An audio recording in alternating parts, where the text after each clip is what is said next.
परिषद आणि पंचायत समितीच्या निवडणुका फेब्रुवारीमध्ये झालेल्या आहेत. 9 तारखेला या निवडणुकांचा निकाल झालेला होता. 7 फेब्रुवारीला मतदान झालेलं होतं. 9 तारखेपासून नेमकं सभापती कोण होणार, उपसभापती कोण होणार याकडे लक्ष लागलेलं आहे आणि सभापती आणि उपसभापती निवडीची तारीख अखेर ठरलेली आहे. सोलापूर जिल्ह्यातील 11 पंचायत समितीच्या सभापती आणि उपसभापतीची निवड 12 मार्चला होणार आहे. यासाठी जिल्हाधिकारी कुमार आशीर्वाद यांनी 11 पीठासीन अधिकाऱ्यांची नियुक्ती देखील केलेली आहे. यामध्ये करमाळा पंचायत समितीचे सभापती आणि उपसभापती निवडण्यासाठी जिल्हा पुनर्वसन अधिकारी सुशांत बनसोडे यांची नियुक्ती करण्यात आलेली आहे. माढा तालुक्यासाठी उपविभागीय अधिकारी जयश्री आव्हाड यांची नियुक्ती करण्यात आलेली आहे. बार्शीसाठी उपजिल्हाधिकारी भूसंपादन क्रमांक 1 चे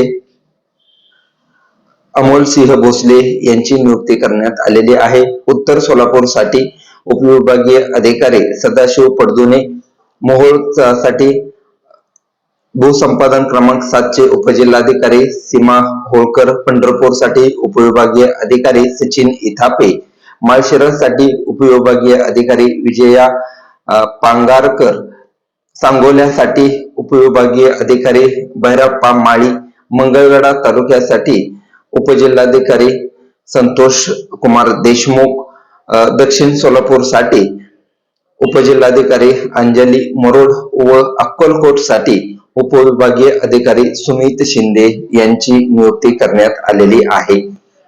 जिल्हा परिषद आणि पंचायत समितीची निवडणूक ही 7 फेब्रुवारीला मतदान झालं होतं. त्यानंतर 9 तारखेला निकाल झाला होता.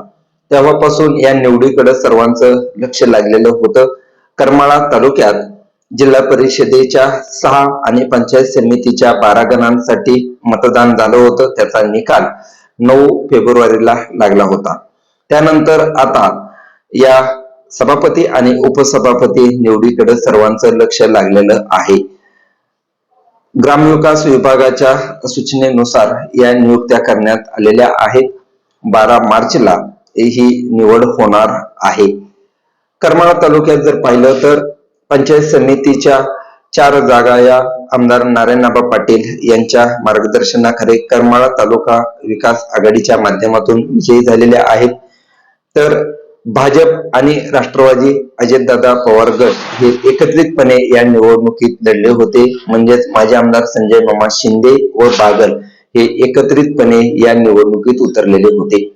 राष्ट्रवादीच्या घड्याळ या चिन्हावरून निवडणूक रिंगणात उतरलेले 4 पंचायत समितीचे सदस्य व भाजपच्या कमळ या चिन्हावर निवडणुकीत उतरलेले 4 सदस्य यामध्ये विजयी झालेले होते. यामध्ये महायुतीचं येथे बहुमत आहे.